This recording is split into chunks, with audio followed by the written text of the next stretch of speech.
حضور صلی اللہ علیہ وسلم کی حیات طیبہ کے آخری ایام میں یہ واقعہ پیش آیا کہ حضور مسجد نبوی میں تشریف فرما ہے، مجمع موجود ہے، اچانک ایک شخص ظاہر ہوتا، شدید و بیاض ثیاب،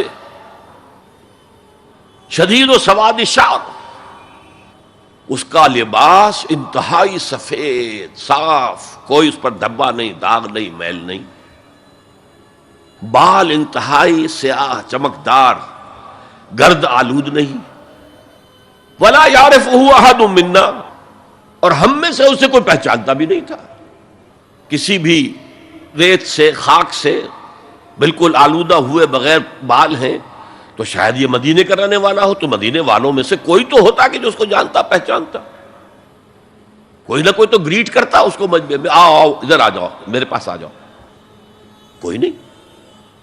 اور اگر براہ راست باہر سفر سے آ رہا ہے تو کچھ گرد آلود بال ہوتے، کچھ کپڑے میلے کچیلے ہوتے، تو لوگ حیران تھے۔ اور مزید یہ کہ اس نے سیدھا تیر کی طرح مجمع کو چیرتا ہوا حضور کے عین سامنے جا کر بیٹھ گیا۔ اب لوگ حیران ہیں، یہ ہے کون؟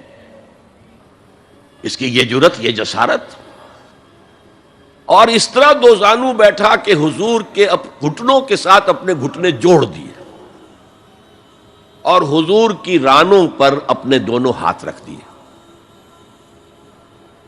اب سوال کیا، یا محمد اخبرنی عن الاسلام، اے محمد مجھے بتاؤ اسلام کیا ہے؟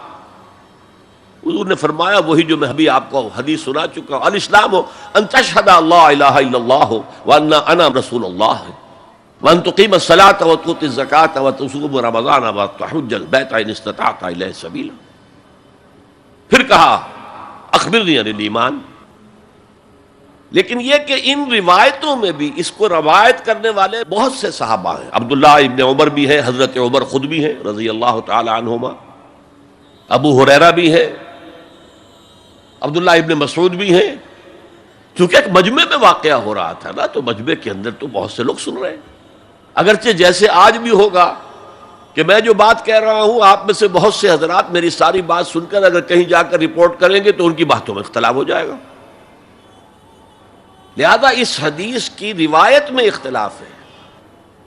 بعض روایتوں میں یہ ہے کہ پہلے پوچھا اخبرنی عن الایمان، پھر پوچھا اخبرنی عن الاسلام، اور یہ جو حضرت عمر کی روایت ہے اس میں ہے سب سے پہلے آپ نے پوچھا اخبرنی عن الاسلام، پھر دوسرا سوال آیا اخبرنی عن الایمان۔ اچھا، اس کے بعد ایک دو سوال اور بھی کیے، میں تفصیل میں نہیں جا سکتا۔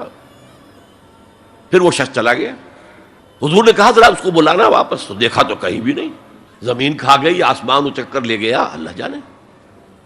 تب حضور نے فرمایا اوہ یہ جبرائیل تھے جو تمہیں تمہارا دین سکھانے آئے تھے، یعلمکم دینکم اذ لم تسألوہ، جبکہ تم نے اس کے بارے میں سوال نہیں کیا۔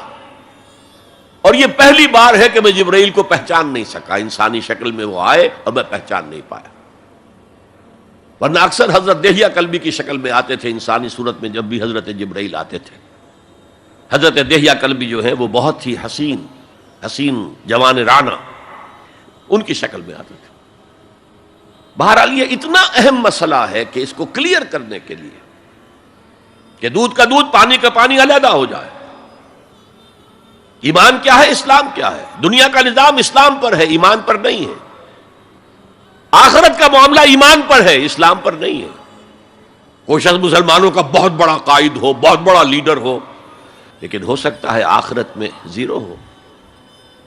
میں حدیث سنا چکا ہوں آپ کو، ایک شخص دنیا میں شہید سمجھا جا رہا تھا، ایک شخص دنیا میں بہت بڑا عالم سمجھا جا رہا تھا، ایک شخص دنیا میں بہت بڑا سخی سمجھا جا رہا تھا، اور اللہ نے سب کے دعوے جو ہیں ان کی نفی کر دی۔ تم نے جنگ کی تھی اس لیے لیقال جریء کہا جائے، بہت ہی جری آدمی ہے صاحب، بہت بہادر آدمی، کیا کہنے اس کے۔ لیقال سخی، بھائی بڑا سخی آدمی ہے، سخاوت کے دریا بہا دیے اس نے، بھائی بہت بڑا عالم ہے، اس سے علم کا کتنا جو ہے لوگوں کو فیض پہنچا ہے۔ وقد قیلا، یہ تمہارا مقصود تھا، وہ مقصود دنیا میں حاصل ہو چکا، تمہاری شہرت کے ڈنکے بج چکے، اب یہاں تمہارے لیے کچھ نہیں۔ اور پھر اللہ حکم دے گا اور فرشتے منہ کے بل گھسیٹتے ہوئے اسے جہنم میں جھونک دیں گے۔ تو وہ اسلام وہاں کام نہیں آئے گا. بلکہ اسلام کیا، اسلام پر اتنی اضافی خوبیاں بھی کام نہیں آئیں گی اگر دل میں ایمان نہیں اور اس کے نتیجے میں نیت درست نہیں.